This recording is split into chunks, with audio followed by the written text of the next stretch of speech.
Hello, guys. How are you doing? Teacher here to talk about present perfect.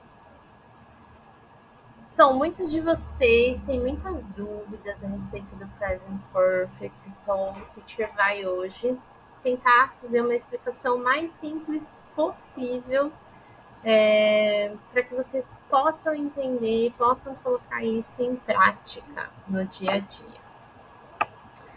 Present perfect is a verb tense that uses to link the past to the present. Essa é uma frase típica que a gente escuta de todos os teachers em todos os lugares. E eu sempre tento dar uma explicação mais ou menos assim. Se vocês assistem os filmes da Marvel e tudo mais, vocês vão ver que existem lá as linhas do tempo, né? Vamos pensar que o present perfect seria quando duas dessas linhas elas se cruzam. Então essa nova, né, que é um pouco de cada uma, né, um pouco de uma e da outra, é o present perfect, porque ele é uma junção do passado e do presente, né? Então a gente acaba usando ele para falar sobre alguma ação que a gente fez ou que a gente não fez que tenha uma grande relevância. Então, o que aconteceu é o fato mais importante, não é o quando aconteceu. E aí a gente vai explorar isso um pouquinho mais. Como que primeiro a gente forma a estrutura? A gente está acostumado com o verb have, né, como verbo ter apenas. Mas, dentro dessa estrutura, o have ele se torna um verbo auxiliar, que não possui tradução. A gente pode fazer a tradução dele em determinados momentos, em determinadas situações, e eu acho que é justamente por isso que a gente acaba tendo dúvidas do uso do present perfect, porque quando ele não encaixa com a tradução, tipo as frases mais ou menos assim, tem dado certo, entendeu? Se você não consegue fazer essa tradução, você acaba falando, não, eu não tenho como usar o present perfect. O present perfect é muito difícil. E na verdade, não. Ele vai ser traduzido com a forma do passado e às vezes com a forma do presente, basicamente. Tem uma questão da interpretação daquilo, porque se ele é a junção, uma conexão entre o passado e o presente, então por que ele tem que ter uma única tradução? Entende? Mas também vou tentar trazer para vocês algumas frases que se conectam com eles que não são com a estrutura do present perfect. E aí a gente faz o uso de alguém, né, do sujeito, do subject, eu, você, ele, nós, ou o nome de alguém, quando a gente vai fazer uma pergunta, né? Então primeiro vem o auxiliar have, depois, ou has, né, se for na terceira pessoa, depois a pessoa e depois o verbo no particípio, no past participle. Quando eu era jovenzinha, a gente recebia das escolas as listas dos verbos com 3 colunas: infinitive, past e participle. Então, seria essa terceira coluna, né, que a gente faz o uso. E os verbos que são regulares, eles vão ter ed. Os verbos que não são regulares, eles não terão. Eles vão ter formas diferentes. E hoje em dia, como a gente não tem as listas e também nem tudo que está na lista vai ser utilizado, eu sugiro que vocês entrem no site que tenha só as traduções ou o uso do present perfect, ou dos tempos verbais, desculpa. Dos tempos verbais, para que vocês consigam apenas, né, fazer essa busca. Eu, inclusive, já apresentei isso para vocês em algum momento nas aulas, mas eu posso passar depois novamente. Aqui, então, a gente tem o exemplo, né? Ó, I have eaten breakfast. Eu comi, ou eu tomei o café da manhã. Então, traduz como tomei, né? Eu comi, tomei café da manhã. Não é tradução, eu tenho tomado. Porque não faz sentido. Algumas vezes essa tradução fará sentido. A maior parte das vezes não. Então, para que a gente faz o uso? Para a gente falar das experiências sem a especificação de quando aconteceu no passado. Né? Por isso que eu falo, o que aconteceu é o mais importante. Quando não, se você quiser falar quando, você está enfatizando time. E aí você usa o simple past. Você vai usar o passado simples. To indicate changes that have happened over a period. Então, alguma coisa que se modificou, né?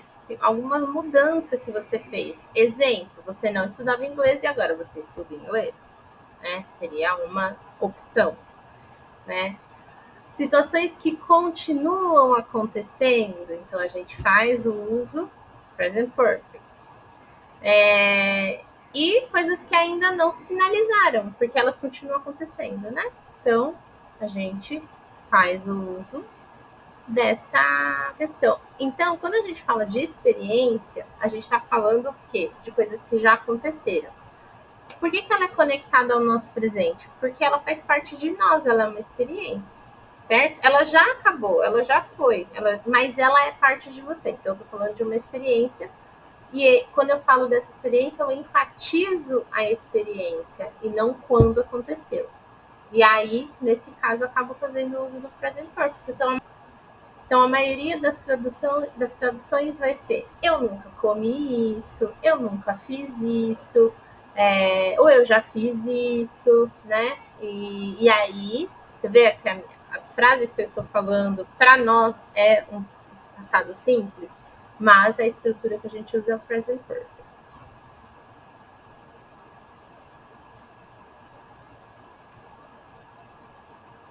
Né? Então, a diferença então do passado e do present perfect. O passado vai descrever uma situação que aconteceu e já se finalizou, só que eu faço a indicação de quando aconteceu. Então, por isso que ela é focada num tempo específico, né? Então, quando é a coisa mais importante. I went to the store yesterday. Present perfect vai descrever alguma ação que começou no passado ou alguma ação que está ligada ao nosso presente. Exemplo, aquela frase lá de cima, I have eaten breakfast. Eu comi, eu tomei o café da manhã. Qual que é a conexão dessa frase no nosso presente? Eu estou alimentada. Entendeu? Eu estou satisfeita. Então, esse é o meu presente. Então, existe uma relação dessa frase com uma frase no presente, por exemplo. Ou uma frase no passado e aí eu conecto com a frase do present perfect. Né? Pode-se fazer dessa forma. Então, quando a gente não usa quando aconteceu, então todas as vezes que vocês forem escrever journal e começar com last week, last class, qualquer coisa que indique alguma coisa no passado, é simple past que vocês vão usar, e não present perfect, tá? I have been to there many times. Eu já estive lá muitas vezes. Então, eu já estive, né? Não traduzo have. Alguns adverbs que a gente pode fazer o uso né, junto ao present perfect. Already, sempre nas frases afirmativas, normalmente, né? Significa já, né? Yet, nas frases negativas, e elas são usadas no final das sentenças, né? Tipo, não finalizei isso ainda. Como é não finalizei, I haven't finished it yet, ok? Just, quando a gente quer falar acabou de fazer isso, acabou de acontecer, a gente usa o just. I have just finished work.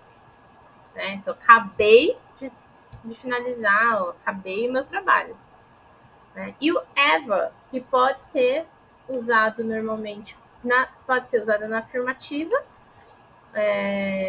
como nas perguntas, quando a gente quer falar de experiences. Então, have you ever been to Italy?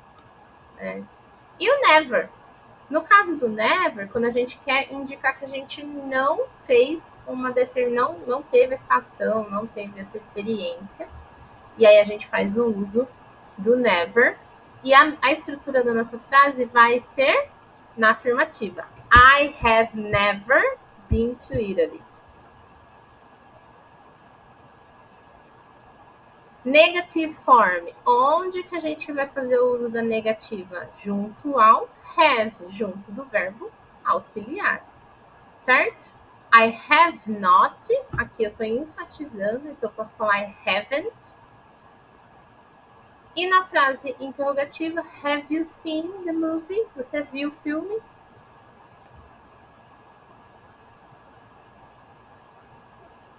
Erros comuns. Quando a gente quer usar o simple past ao invés do present perfect, quando a gente quando o nosso passado tem uma ligação com o nosso presente, né? E aí a gente quer fazer o quê? Usar um indicativo de tempo. As pessoas acabam às vezes esquecendo de usar o have, porque como ele não tem tradução e a gente não tem o costume, na nossa cabeça de brasileiro, especially, a gente não precisa fazer o uso. Né? Então, da mesma forma que a gente fica ali no insistindo no simple past, no simple present, o do, mesma coisa a gente tem que ficar aqui no insistindo no present perfect. E usar, por exemplo, a forma incorreta dos verbos. Mas na aula a gente vai fazendo essas correções, então apenas falem, apenas tentem, porque se vocês não sabem os tempos verbais, se esse verbo é regular ou irregular, você vai aprender na aula ali, enquanto você estiver falando, nas suas pesquisas. Então, né? O que vocês podem fazer para, em qualquer situação, fazer o melhor uso daquilo que vocês estão aprendendo? Leituras de textos, de qualquer coisa que vocês acharem. A internet está forrada de coisas. E se vocês quiserem, pode pedir para mim também, que eu faço algumas indicações, né, junto aos temas que vocês querem. Writing. Pega isso e aplica no journal. Tem um monte de site por aí que tem um monte de quiz que vocês podem fazer. Agenda web é um deles, para estudar a estrutura. No nosso Drive também tem um monte de livro que dá para vocês acessarem e fazer o estudo do grammar. E praticar sempre que possível nas aulas, porque é isso que vai fazer isso se internalizar cada vez mais. I think it's that simple. Bem simples assim. E apliquem o máximo possível na aula, o conteúdo, né, que a teacher acabou de apresentar para vocês. Thank you very much. That's all. And see you.